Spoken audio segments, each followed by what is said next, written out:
আল্লাহুম্মা সাল্লি আলা মুহাম্মদ ওয়া আলি মুহাম্মদ। বিসমিল্লাহির রহমানির রহিম। নাহমাদুহু ওয়া নুসাল্লি আলা রাসূলিহিল কারীম। আল্লাহর নামে আরম্ভ করছি, যিনি পরম করুণাময়, অতি দয়ালু।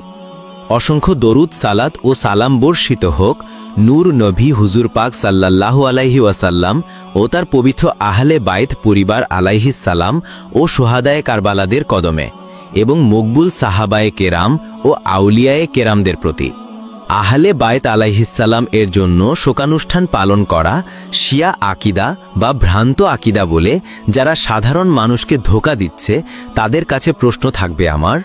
দয়াল নবীজি সাল্লাল্লাহু আলাইহি ওয়াসাল্লাম, হযরত আদম আলাইহিসসালাম, হযরত জিব্রাইল, ইমাম জাফর সাদেক, ইমাম রেজা, ইমাম বাকের, ইমাম মাহদি, ইবনে আব্বাস, খাজা মঈনুদ্দিন চিশতি, আল্লামা ইকবাল সহ সবাই কি শিয়া ছিলেন?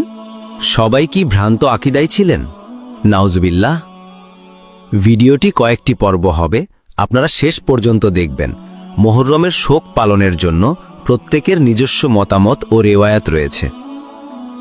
ইমাম হুসেইন আলাইহিসসালাম শাহাদাতে আদম আলাইহিসসালাম ও জিব্রাইল আলাইহিসসালামের ক্রন্দন। অতঃপর আদমের নিকট রবের পক্ষ থেকে কয়েকটি শব্দ ওহী করা হল। অতঃপর তিনি আল্লাহর তার প্রতি প্রত্যাবর্তন করলেন, তাকে ক্ষমা করলেন।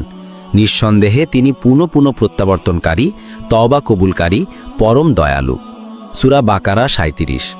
উপর উল্লিখিত আয়াতের ব্যাখ্যায় বর্ণিত হয়েছে যে হযরত আদম আলাইহিসসালাম আল্লাহ তাআলার মহান আরশের প্রতি দৃষ্টিপাত করলেন এবং সেখানে রাসূলুল্লাহ সাল্লাল্লাহু আলাইহি ওয়াসাল্লাম ও মাসুম ইমামগণের নাম দেখতে পেলেন। হযরত জিব্রাইল আলাইহিসসালাম তাকে নামগুলো কাদের তা বুঝিয়ে দিলেন। অতঃপর আদম আলাইহিসসালাম বললেন, হে পরম সাত্তা, আলী আলাইহিসসালাম এর উসিলায়, হে স্রষ্টা, ফাতেমা আলাইহিসসালাম এর উসিলায় আমাদের ক্ষমা করো। এরপর ইমাম হুসাইন আলাইহিসসালামের নাম উচ্চারণ করতে গিয়ে তার চোখে অশ্রু এসে গেল।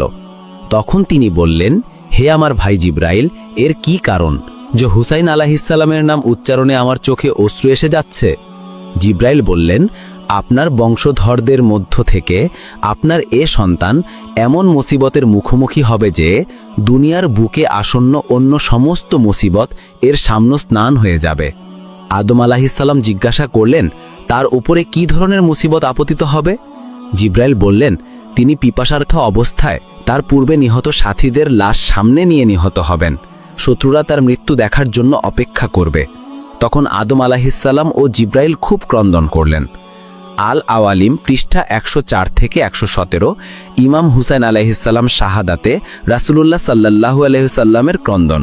হযরত জিব্রাইল আলাইহিসসালাম যখন ইমাম হুসাইন আলাইহিসসালামের শাহাদাতের সংবাদ রাসূলুল্লাহ সাল্লাল্লাহু আলাইহি ওয়াসাল্লামকে প্রদান করেছিলেন, তখন তিনি কারবালা হতে কিছু মাটি সাথে এনে রাসূলুল্লাহ সাল্লাল্লাহু আলাইহি ওয়াসাল্লামকে দিয়েছিলেন।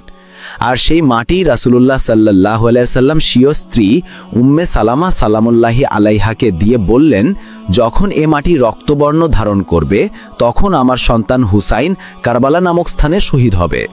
অর্থাৎ ওমর বিন সাবেত আমাশ হতে তিনি শাকিক হতে বর্ণনা করেছেন যে হযরত উম্মে সালামা বলেছেন, একদা হাসান ও হোসাইন আমার গৃহে রাসূলুল্লাহ সাল্লাল্লাহু আলাইহি ওয়াসাল্লামের সম্মুখে খেলা করছিলেন। এমত অবস্থায় হযরত জিব্রাইল আলাইহিসসালাম অবতীর্ণ হয়ে রাসূলুল্লাহ সাল্লাল্লাহু আলাইহি ওয়াসাল্লামকে বললেন, হে মুহাম্মদ সাল্লাল্লাহু আলাইহি ওয়াসাল্লাম, আপনার উম্মত আপনার পর আপনার এই সন্তানকে হত্যা করবে। এ সময় তিনি হাত দ্বারা হুসাইন আলাইহিসসালামের প্রতি ইশারা করলেন। রাসূলুল্লাহ সাল্লাল্লাহু আলাইহি ওয়াসাল্লাম ক্রন্দন করলেন এবং ইমাম হাসান ও হুসাইনকে বুকের সাথে জড়িয়ে ধরলেন। অতঃপর রাসূলুল্লাহ সাল্লাল্লাহু আলাইহি ওয়াসাল্লাম যে মাটি তাকে হযরত জিব্রাইল আলাইহিসসালাম দিয়েছিলেন, তা আমাকে দিয়ে বললেন, হে উম্মে সালামা, এ মাটিকে তোমার নিকট রেখে দিলাম। যখন সেগুলো রক্তে পরিণত হবে, বুঝবে যে আমার পুত্র হুসাইন কারবালা নামক স্থানে শহীদ হবে। ভিডিওটি এখানেই শেষ করছি।